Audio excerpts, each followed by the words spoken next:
coming from working, like when I worked with Vanguard with client services, what I learned as a performer, it's just preparation, delivery, execution. So if I'm speaking to a client, I find that confidence, creative space in my brain that allows me to just communicate effectively and be comfortable and just let who I am come through.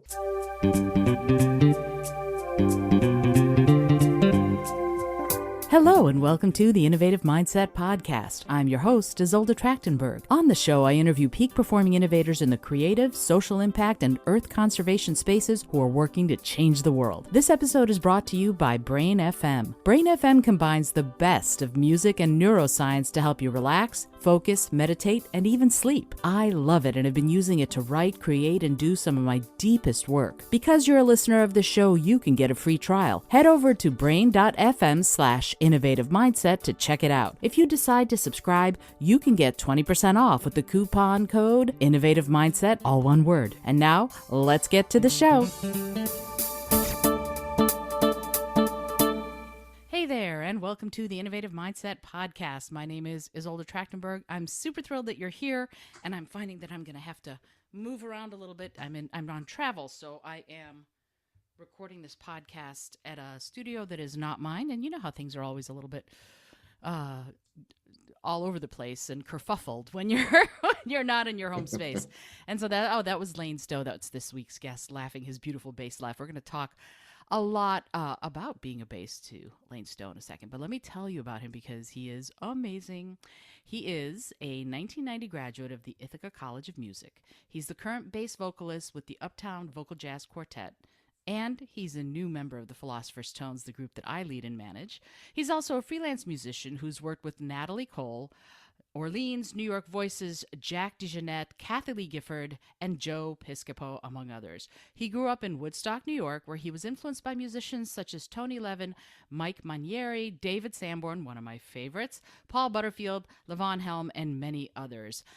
Lane, I'm so thrilled that you are taking the time to be here on the show. Thank you so much for being here. My absolute pleasure. Good afternoon. Wow. So there's so many questions that I want to ask you. And you know, it's funny. We just did this. We the first time we chatted on the phone, it ended up being like a 3-hour conversation just because we had all sorts of fun things to say to each other.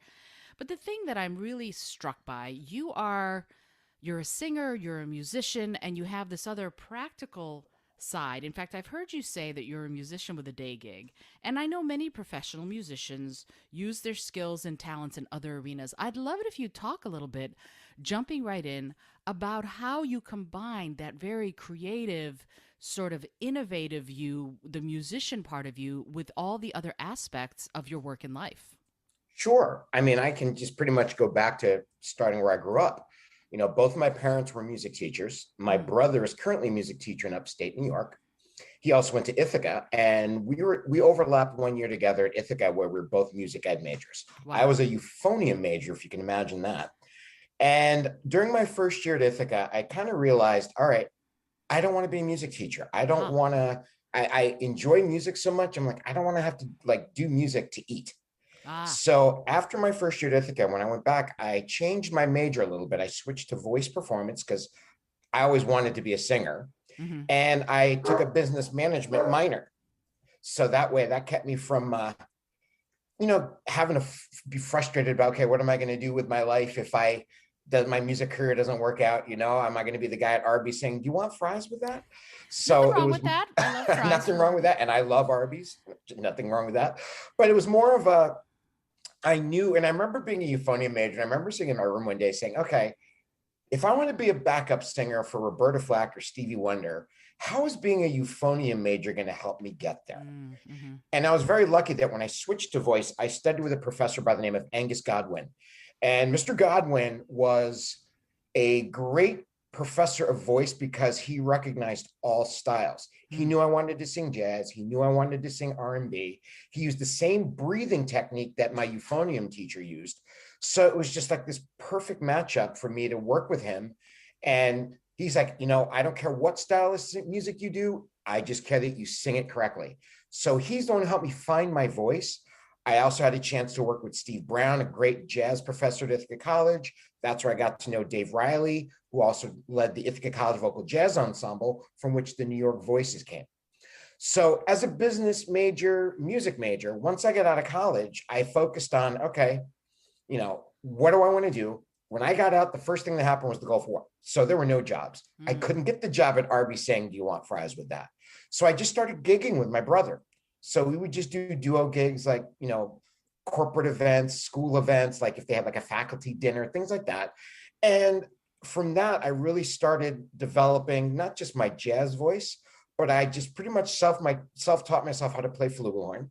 Then as I got a day gig, I was still playing music on the weekends. I used to work for companies like J.C. Penney in management. Then I worked for Prudential Investments, the Vanguard Group, when I lived in Pennsylvania. So I've had a chance to work for some great companies, AAA. And now I'm actually down here in Alexandria, Virginia, and I work for Deloitte. I work for them as a project manager on a government contract. So I still do that as my quote unquote day gig. And on the weekends, if I'm not gigging with Uptown Vocal Jazz or the Philosopher's Tones, I do a lot of freelance work. I work with a band in Harrisburg, Pennsylvania called Cruise Control. From when I lived up there, I've just kept working with them, and we just do corporate events, weddings. I work locally freelance with a guy named Ryan Forster with the Ryan Forster Band. So we play all around the Maryland, DC, Virginia area. And I also, from time to time before COVID, I was doing a jazz church gig on Sunday mornings for the Center for Spiritual Living Metro here in Arlington. So that's how I've pretty much just kind of found that balance. And I find that balance has been very beneficial because when I'm at work, I feel like, all right, how can I do my job more creatively? And when I'm playing music, it's okay. How do I make sure that I'm doing everything by the book, structured, but either one, they don't bleed too much into the other. I've learned as a musician, I'm the guy who gets to the gig an hour early, checks out all the logistics, all that, make sure musicians in advance have what they need. That I've learned from working in the business world. Being creative in my job with Deloitte or in previous jobs where people have asked me, hey, Lane, can you help me brainstorm on something? And being able to think out of the box, I got that from being from the music side.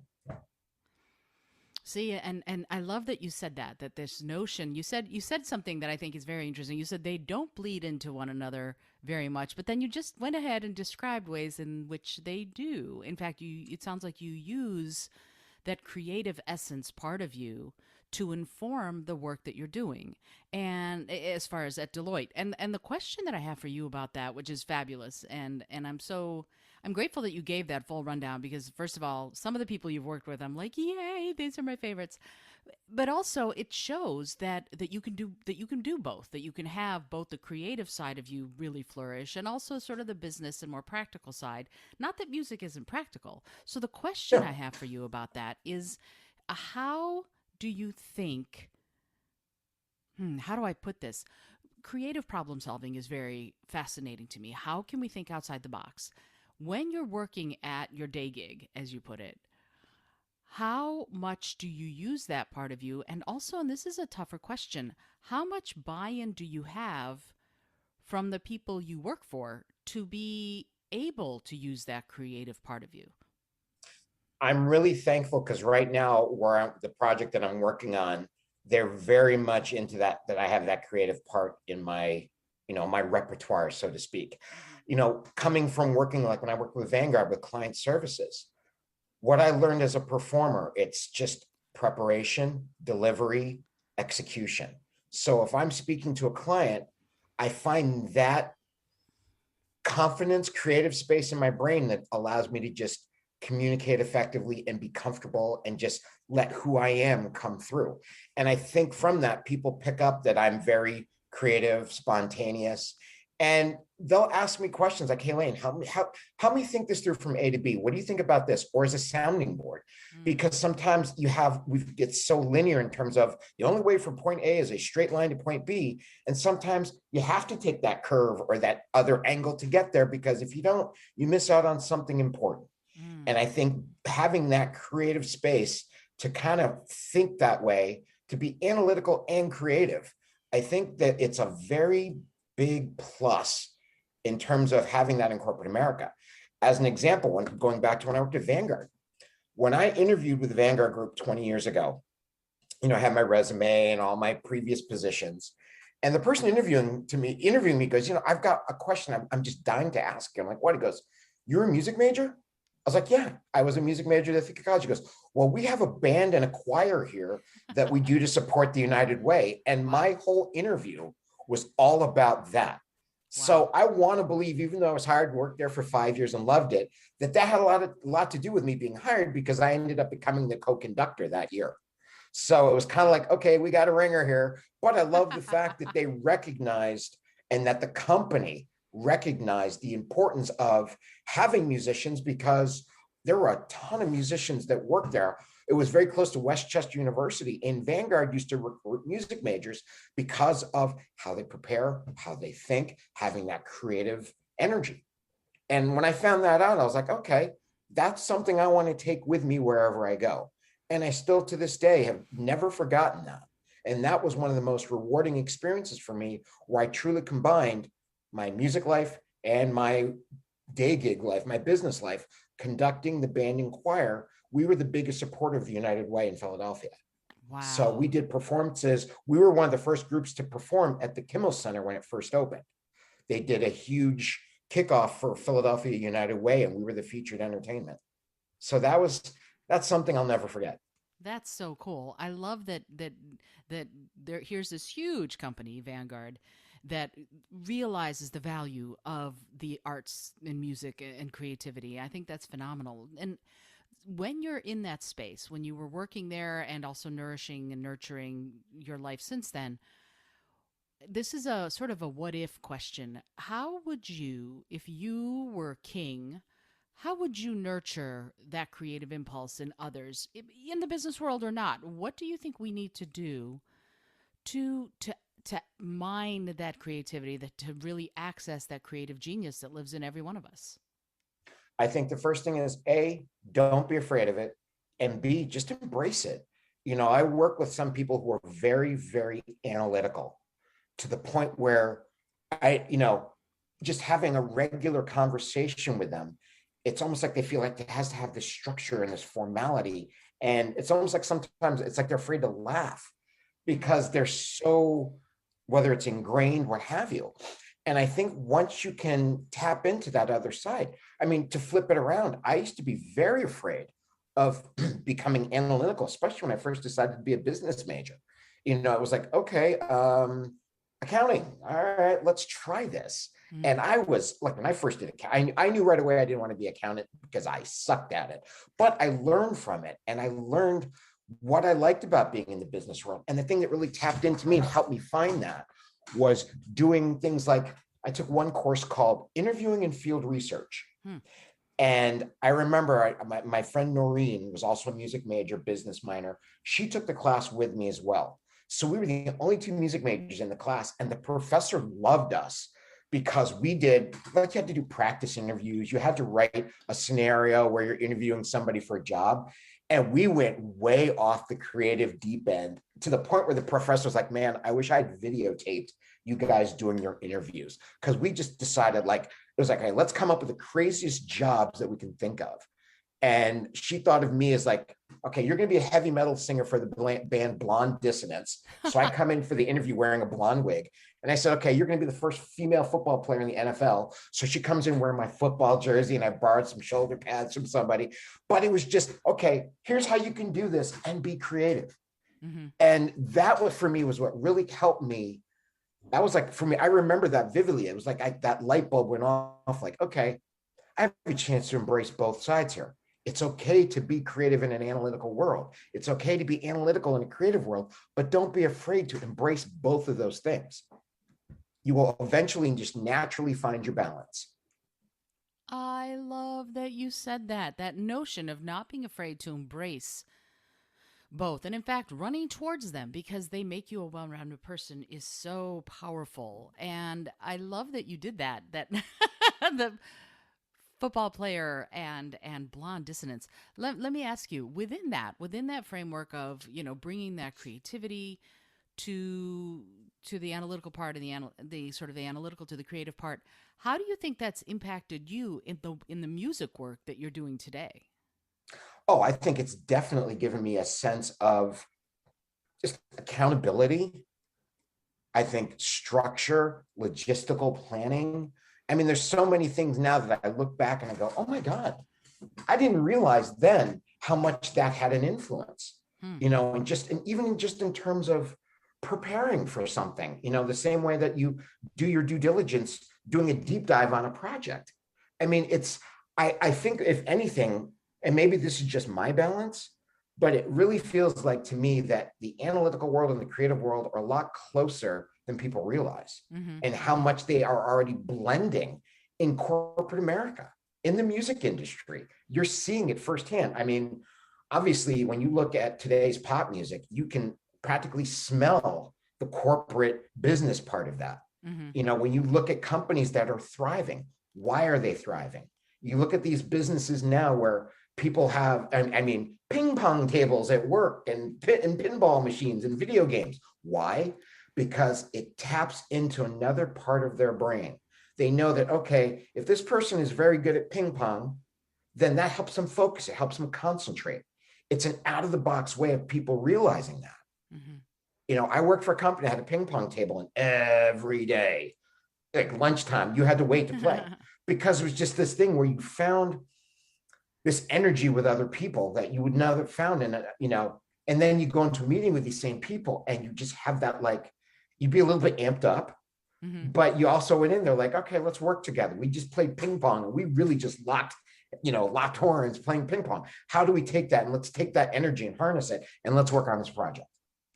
Right, and it's also a sense of camaraderie. If you have that togetherness, even if it's based in competition, like a ping pong gang or something, you are still in a position to see each other as more than just coworkers or colleagues. And I think there's something really fascinating about that.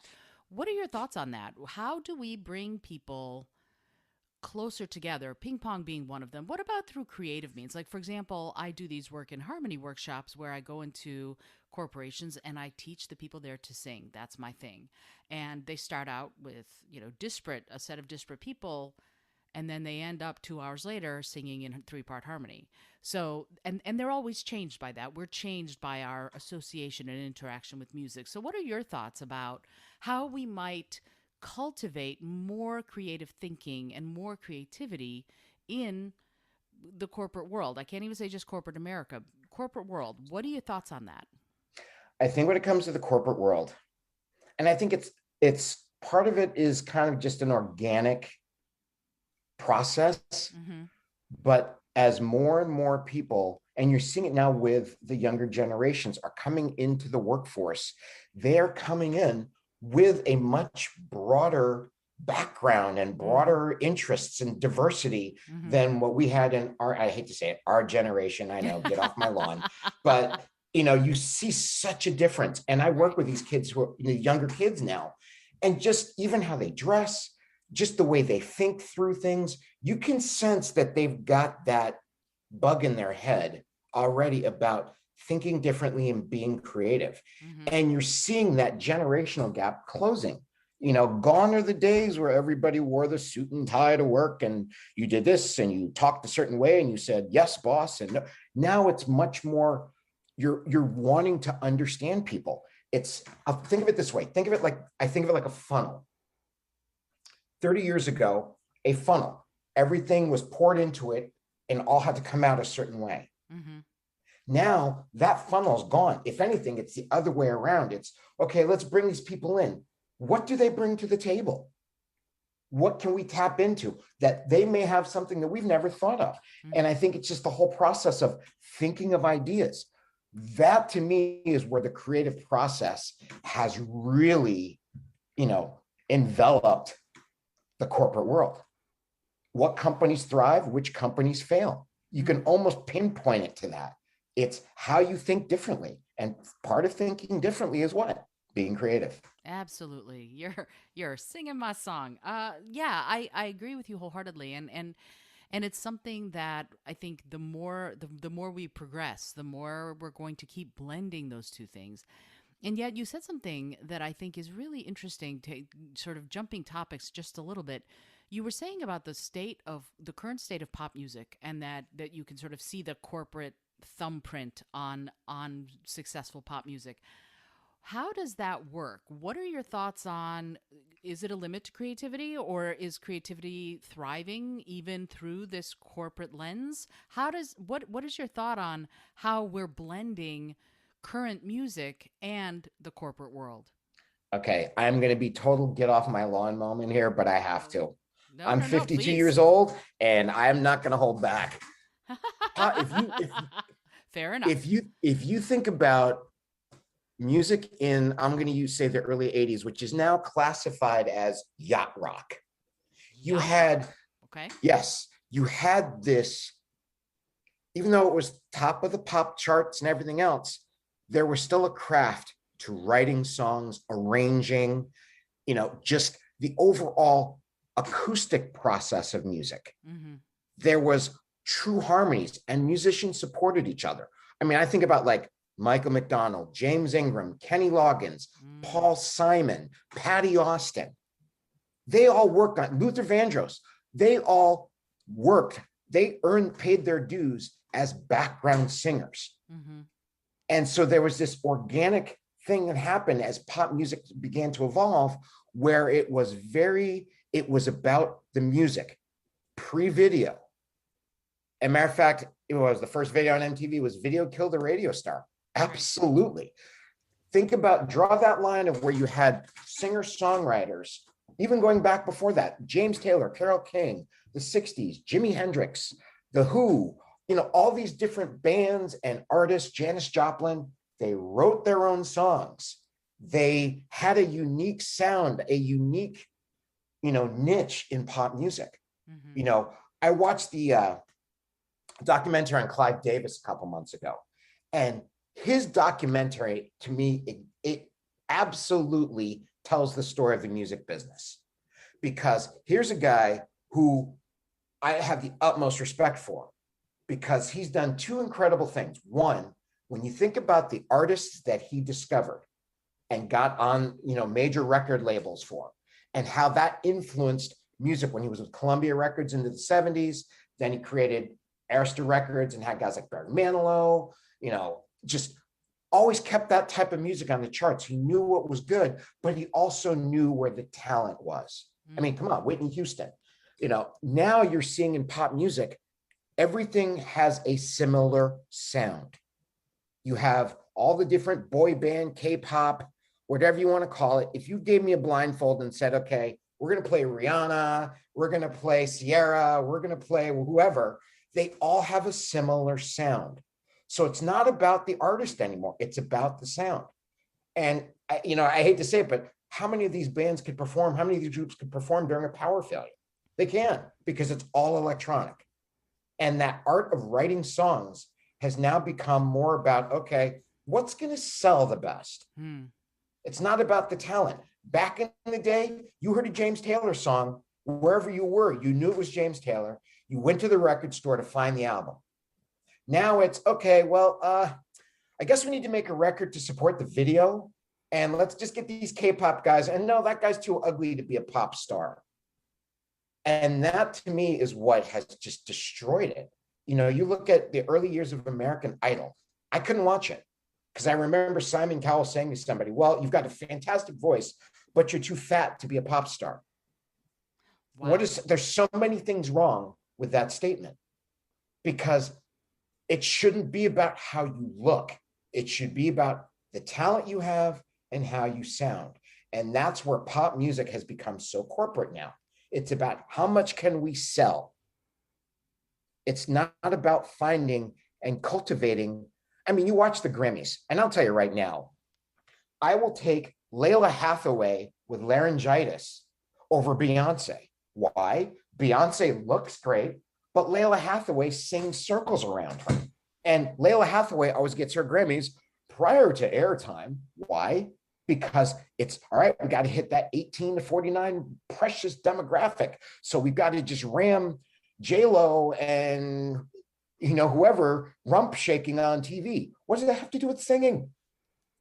It's okay. The classical people, sorry, you only get like 1 minute of airtime because, hey, we got to get you out of the way. We got to get, this K-pop or this boy band, got to get them their time on the air at that, got to get that revenue.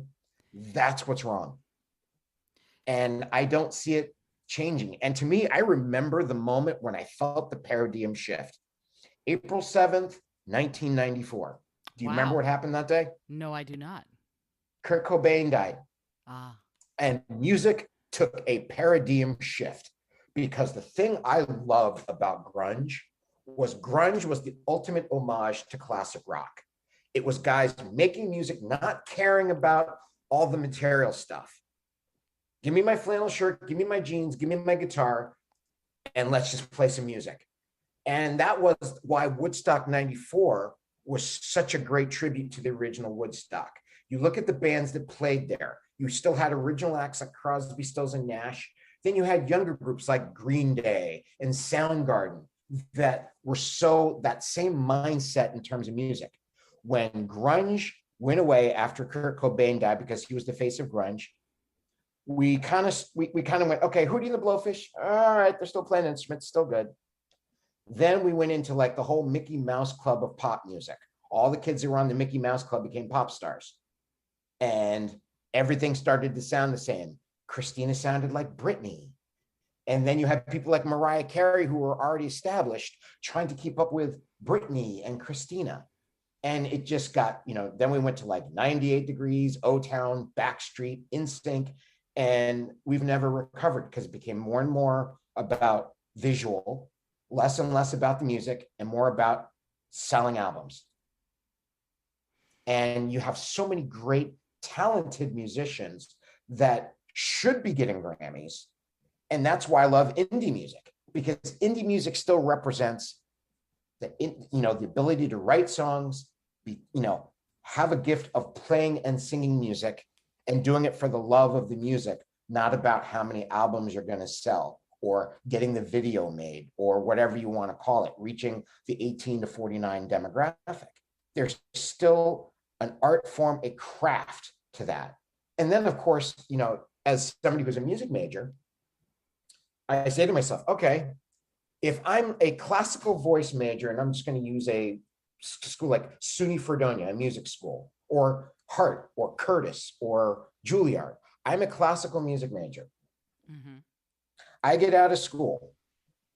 If I'm lucky, I get with an opera company, or if I do musical theater, I'm doing, maybe in a touring company. But the odds of them getting to Broadway or to the Met, we know the odds are not very good. There's a lot of competition, but you have all these talented singers. And then I'm a classical singer and I flip on the TV and I'm watching, I can't even think of, who is it Cardi B, that's it. And I'm watching Cardi B shaking her ass on TV, pole dancing on the Grammys. And I'm saying, what the hell? Why am I going to music school if I could just do that to have fame and fortune? And I have the utmost respect for the students who still do and who take that very seriously, and the professors who still continue to teach kids how to sing and play instruments correctly and understand the history of music, because it's becoming an endangered species.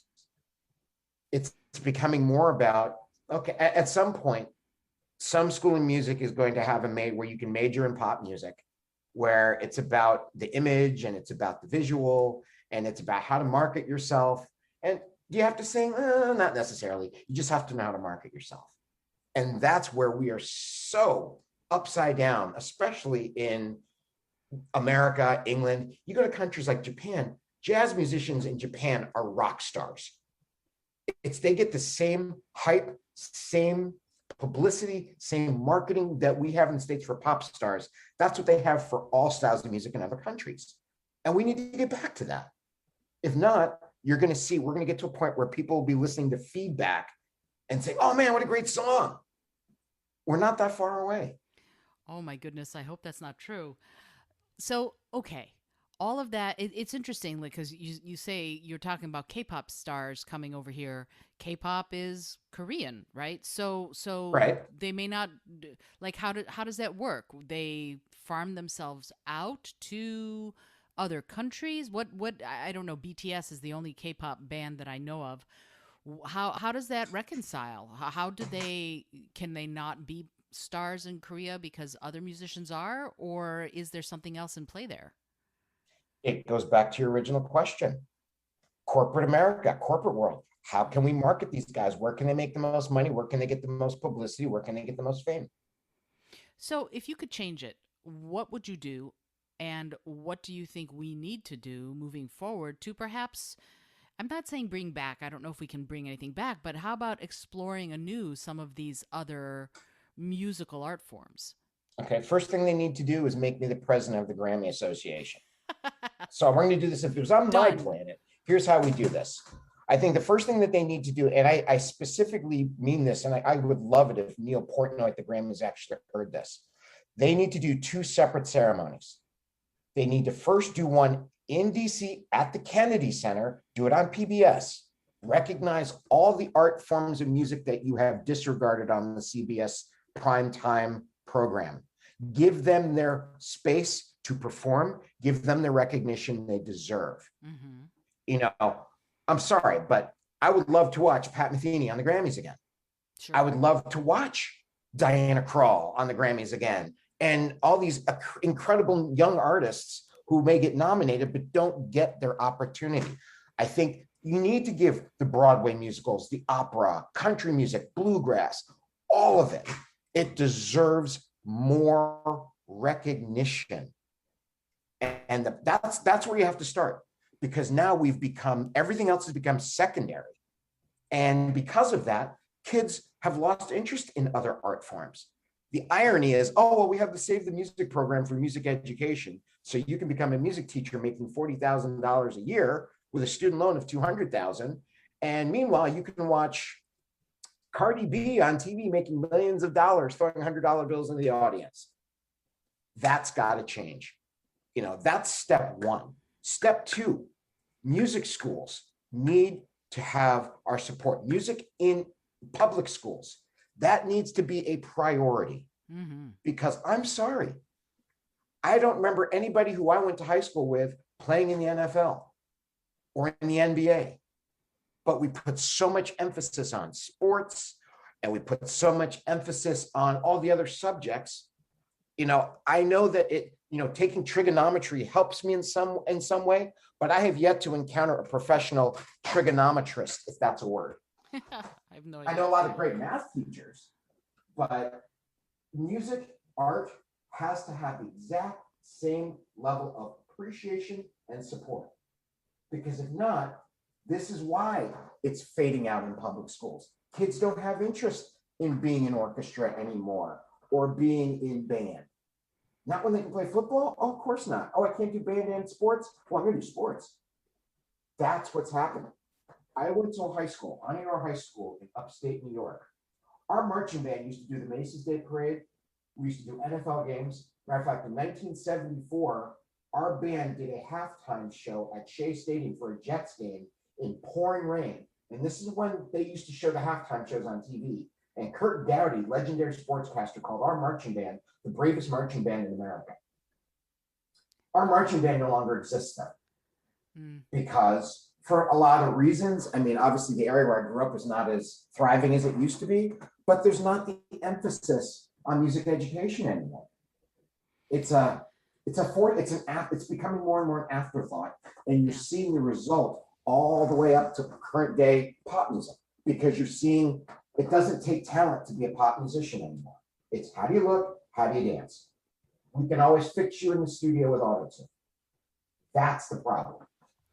So what's interesting about, because I totally hear what you're saying, and I've always found this interesting that from the first time I read, they did a study, the NIH did a study that music, especially playing a musical instrument, uses like every part of your brain. It uses all four hemispheres. It uses so much of your brain to be able to do the memory part of remembering, do the tactile part, crossing hemispheres, particularly on instruments where you use both hands.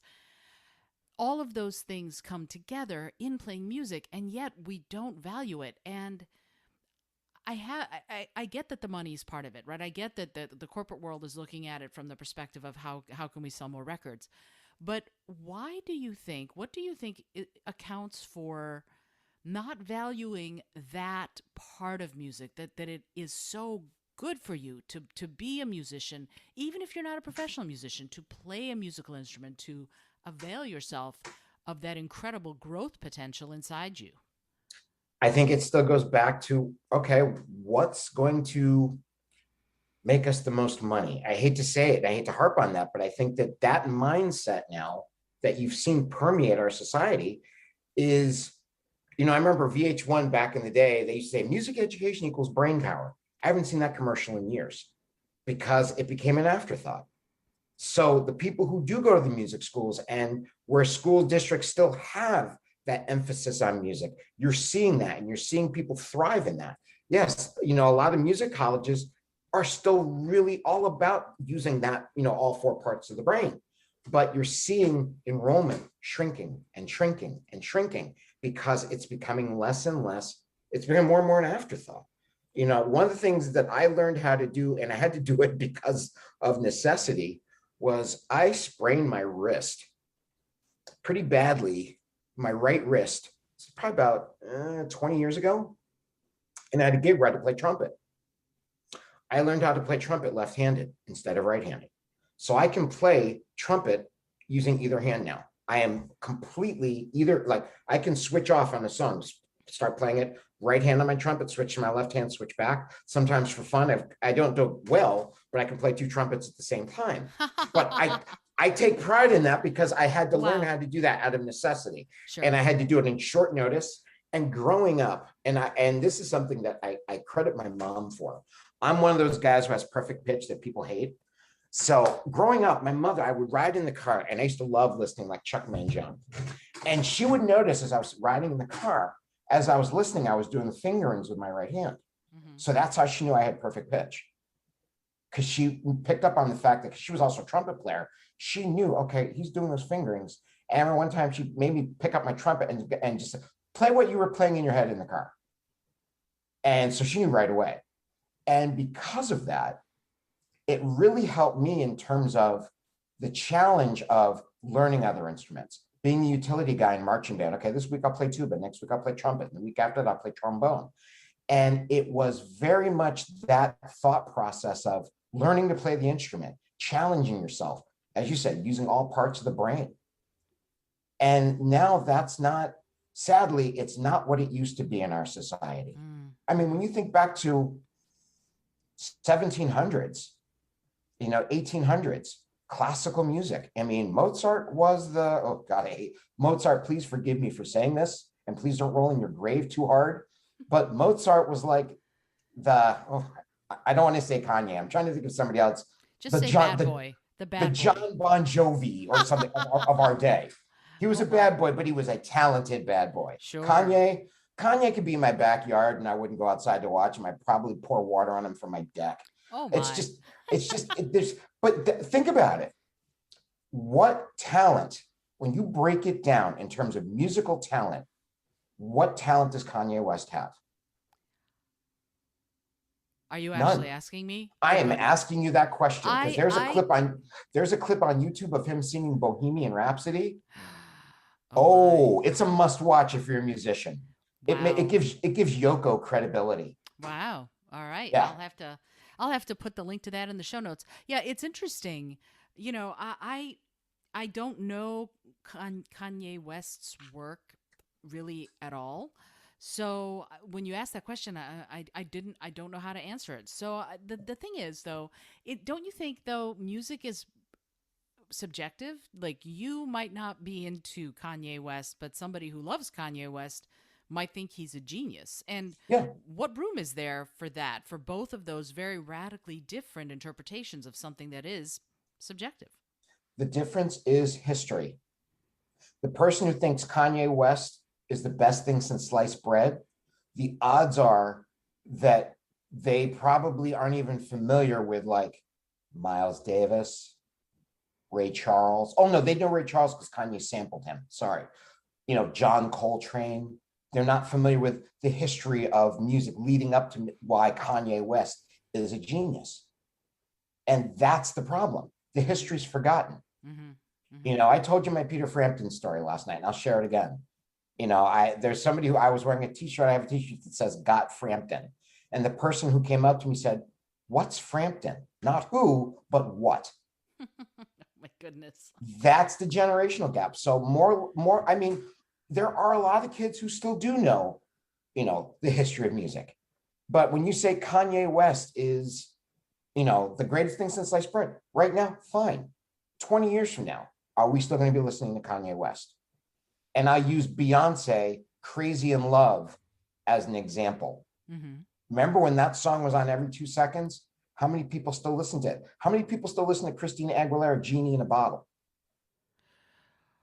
Okay, so here's the thing about that. It's a great question. When we're talking about what was popular 20 years ago or 25 years ago, whatever, it might not be popular today, but isn't music and the performance of it an evolutionary process? Should we not expect the process to ebb and flow as new musicians come in, as new styles of music sort of, grow and then ebb? Don't we expect that's happened in the fine art world? Certainly, I look at, and don't get me started on it, but Barnett Newman and Rothko and all of those people who are like, I'm going to slap a square on a canvas and call it art, and it's going to sell for $43 million, right? So somebody out there goes, oh, this is amazing, and it sells at Sotheby's for $43 million. Isn't that kind of the same thing that music is doing? That we have some things that people like me and you maybe would go, oh, this isn't very good at all. But other people are looking at it going, this is the best thing ever. I'm going to say yes and no, and I'll explain why.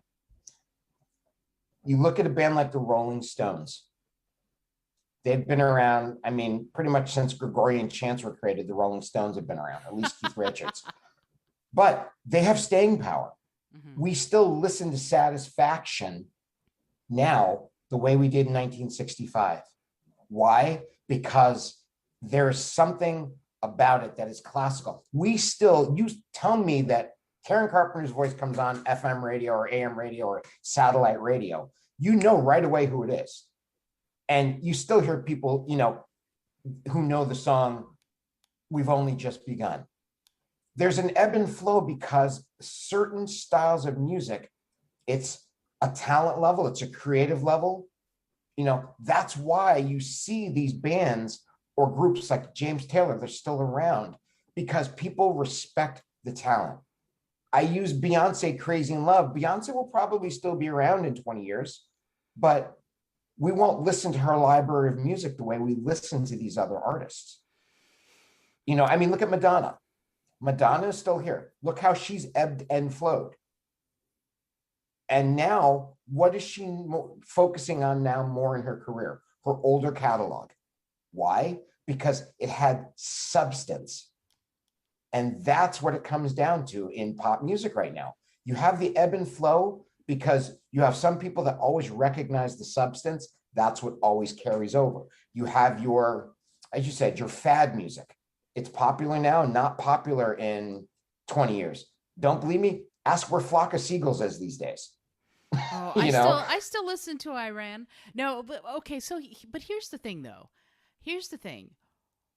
You mentioned Diana Krall, so I'm going to talk about her husband, Elvis Costello. You know what's interesting about that? I remember reading an article with him where he was complaining, actually, that no one wanted to listen to his new stuff, that all they wanted to listen to was his old stuff. And he's like, I'm so tired of playing Allison. I don't want to play that song anymore. But my audience is still stuck in listening, in wanting to hear my old stuff.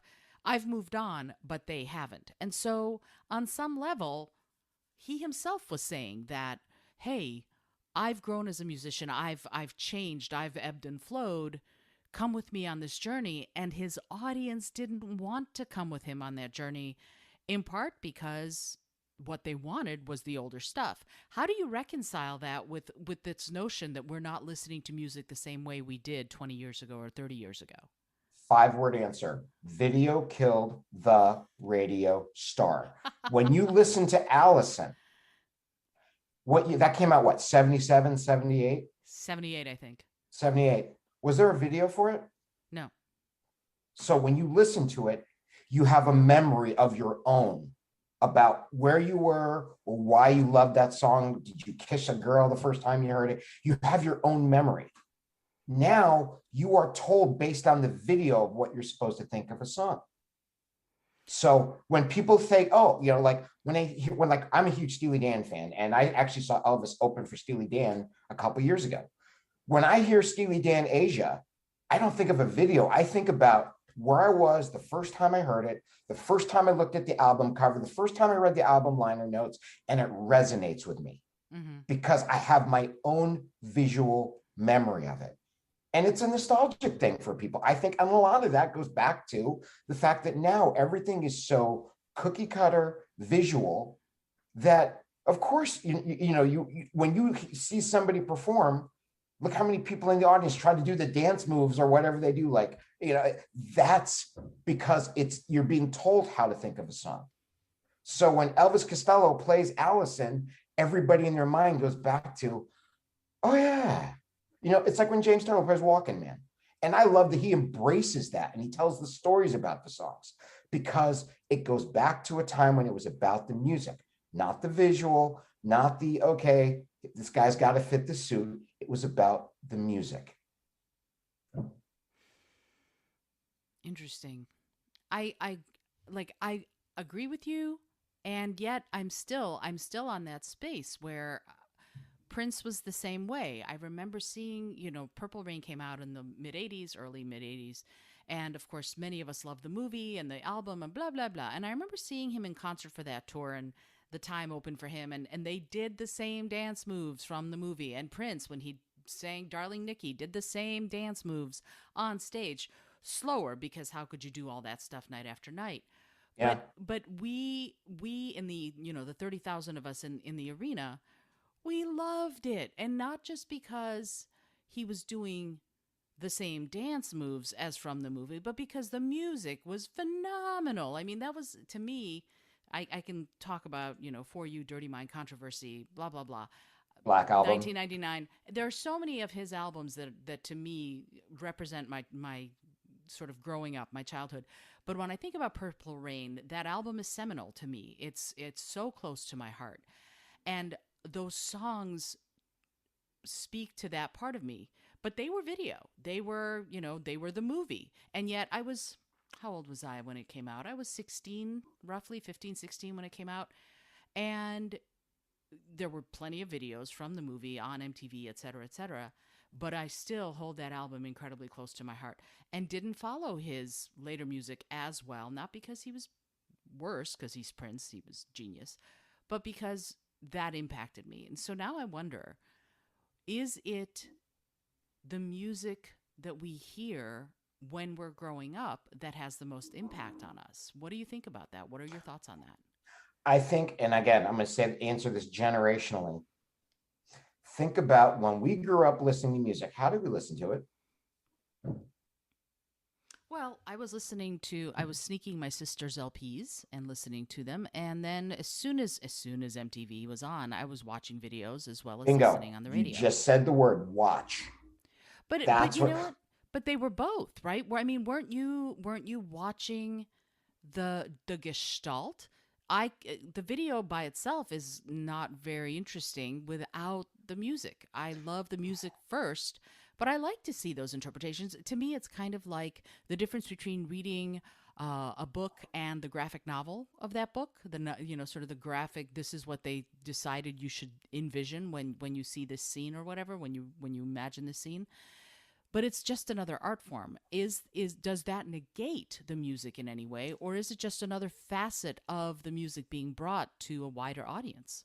I think we're at the far end of the spectrum. Okay. Because what you just said was when we first saw videos, the music complemented the video. Like the video was not interesting unless you had the music. Right.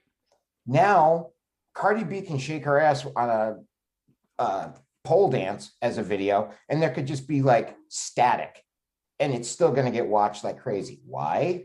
Because who cares about the music? Cardi B shaking her ass. That's the problem.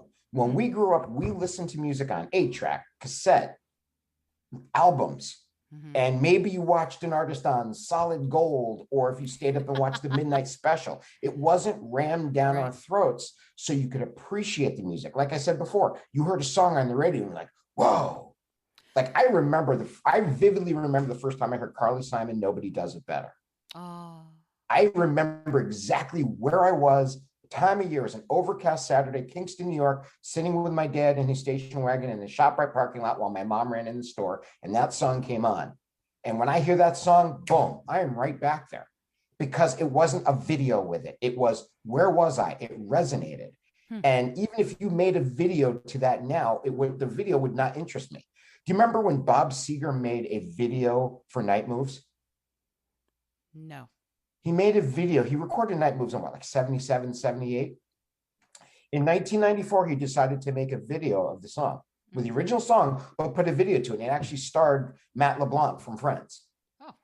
And people don't remember it because that's not how they want to remember the song.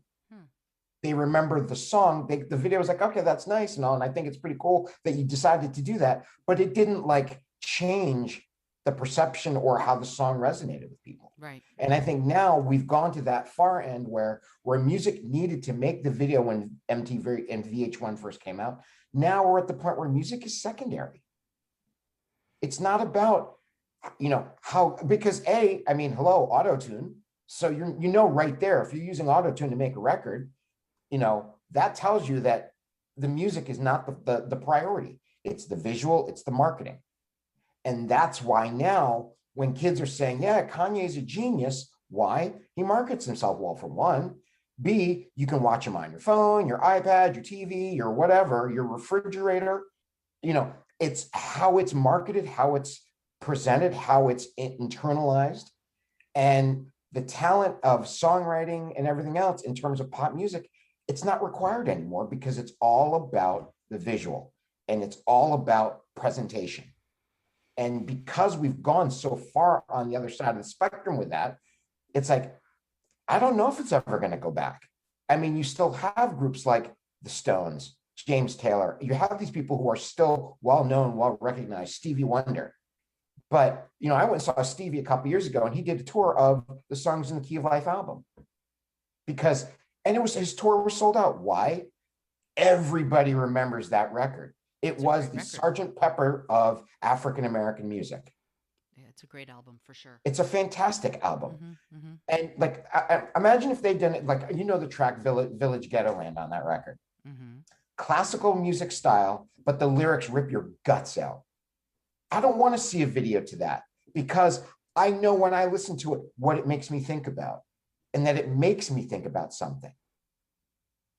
I don't go on autopilot when I listen to that. When I try to watch Rihanna on TV, on an award show program or something, I'm just like, okay, what's this big thing? What did she do that was supposed to be mind-blowing? Now, I will say this, country music to me right now is still, they're the ones that still are true and representative of their history. Because you name one country music artist that does not know the history of country music. If you ask Luke Bryan to name, people who performed the Grand Ole Opry in 1956, I guarantee you can do it because there's still that reverence and respect for the history of the music. Kids who listen to country music know, hey, yeah, Luke Bryan was inspired by, Kenny Rogers, who was inspired by Willie Nelson.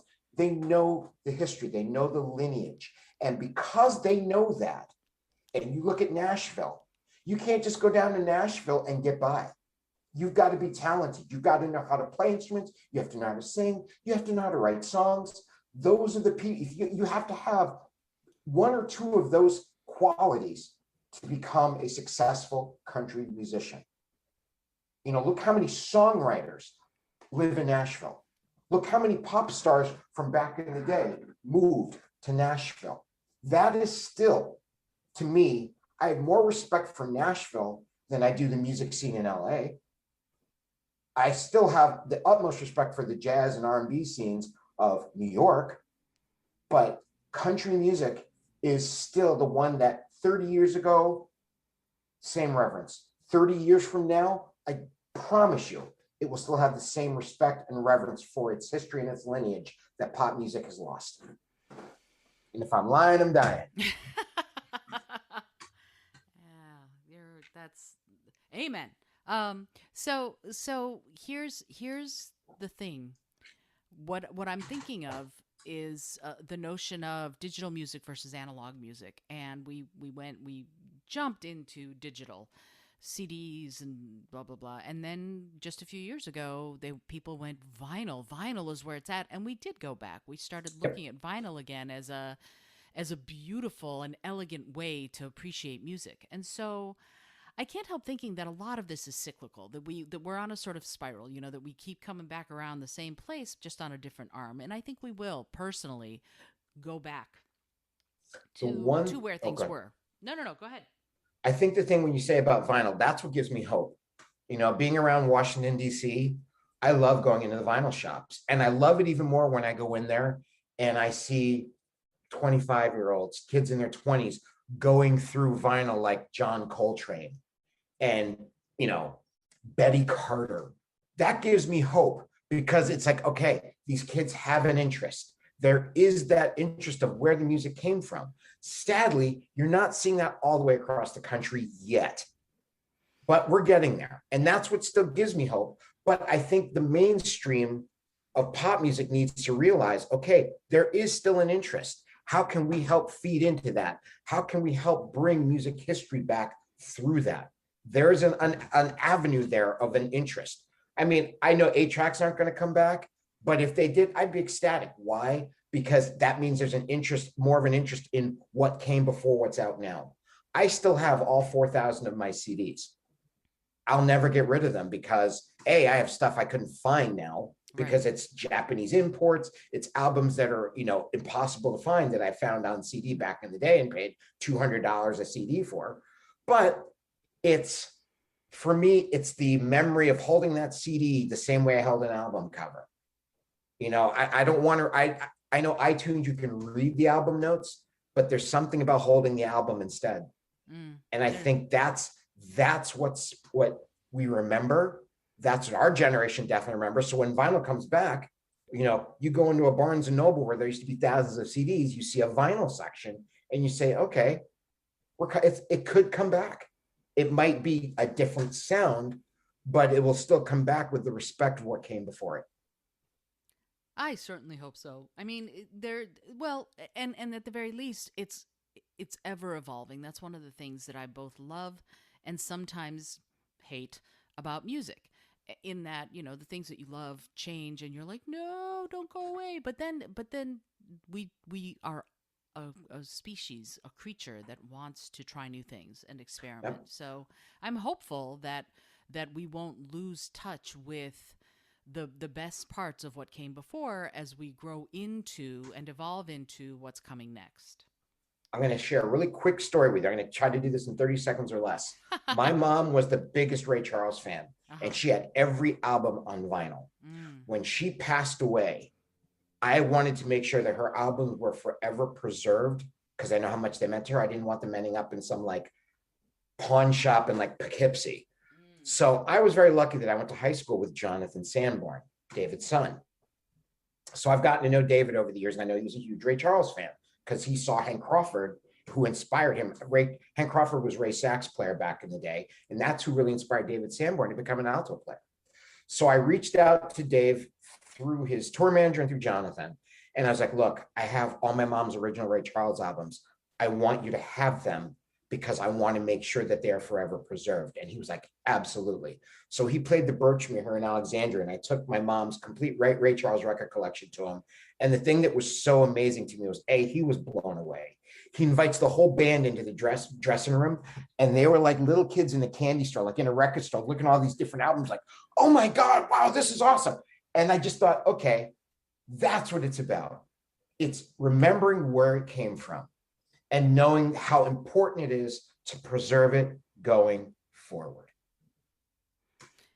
And that is that. I love it. Yeah, absolutely. Having that appreciation and really carrying it through is so It's crucial to all of us, I think, for music and for other art forms. We owe a debt, such a debt we can never repay to those who came before us. And we can, through preserving what they did and standing on the shoulders of giants, move forward in a way that's respectful and also, in many ways, exciting and revolutionary, on top of all the exciting and revolutionary things they did. Because, that's the thing, isn't it? Elvis was exciting and revolutionary, and the people before him hated him. So, Right. so there's always going to be, I think, that push and pull as we evolve in creativity and in the arts in general. So Yeah. I'm really glad that you pointed that out, Lane. I think that's a lovely way of looking at it. And I could keep you here for the next 6 hours, but I think it's probably I know you once you and I get going, I'm like I have 42 other questions that I'd love to ask, but I know that you have a life and a day to get back to. I would love it if people want to know more about you and your music. Would you mind sharing where someone who wants to find you could find you? Yes, I have an album out. It's on iTunes, Amazon, wherever you can download. It's called Have Groove Will Travel. I'm in the process of redoing my website right now, and right now even with Facebook updating and everything. But the best thing is, and I'll make sure that you have a link for the album on Amazon if you want to put the link out there, or if you, Absolutely. like I said, iTunes, Spotify. It's out there. It's called Lane Stowe Have Groove Will Travel. And for me, I wanted to do different styles of music. So Mm. I tried to do everything from gospel to doo-wop to 5-part a cappella to, R&B. It was just something that had always been on my bucket list. And it was just something I always wanted to do. And I finally had the chance to do it. Fabulous. I'm excited. I'll definitely put that in the show notes, and then this how do I put this? By the time this episode airs, hopefully your website will be finished and we can put the link to that on the show notes as well. That way, people want to know more about you and what you're doing. We'll be able to be able to find you and listen to your music and learn more about your notion of sort of musicology. This was a kind of a master class in recent music history. I'm really grateful that you that you went there. That was so fun. Thank Uh, you. Lane, I want to, first of all, yes, thank you so much for being here. But also, I want to ask you one last question. It's a silly question, but I find that it yields some profound results. And the Okay. question is, yeah, I know everyone's like, "What are you asking me?" Is it But like the James Lipton question? it's a simple question, and it is this: if you had an airplane that could skywrite anything for the whole world to see, what would you say? It would have to be a plane with a lot of fuel, because here's what I would say. I don't care if you're white, black, gay, straight, Muslim, Hindu, Protestant, whatever, dot, dot, dot, dot, dot. Either you can play the gig or you can't play the gig, because that is my philosophy on life. We're all equal. We're all here on the planet for a reason. Embrace the things we have in common, not the things that tear us apart. Like I said, plane with a lot of fuel. There you go. Absolutely. I love it. And you would have to be a plane with a lot of fuel that could write in very small little letters. Either that or it'd have to write over the whole state of Texas, one or Right. the other. Or, they have those long banners now. We could just put a really long banner behind the plane and it could have all of that on there. And you could see it all the way from Connecticut to New Jersey. Because it would be, that's how long it would be. Lane, thank you so much again for being on the show. I appreciate you taking the time. My It's been pleasure. fabulous. Thank you so much. This was so much fun. I love it. You'll have to come back and we'll talk more about music. Oh, I hope so. This is Isolde Trachtenberg for the Innovative Mindset Podcast. You've just gotten a masterclass in recent music history, and also you've heard a lot about the notion of bringing creativity to the corporate world and bringing that business sense to your creative life, that the two can coexist and in fact thrive together. I hope that you've enjoyed the show, and if you have, do me a favor, tell a friend about it. Let people know that the show exists, because we're exploring this notion of that combination between your creative life and the more practical parts of you to thrive together. Until next time, once again, this is Isolde Trachtenberg reminding you to listen, learn, laugh, and love a whole lot.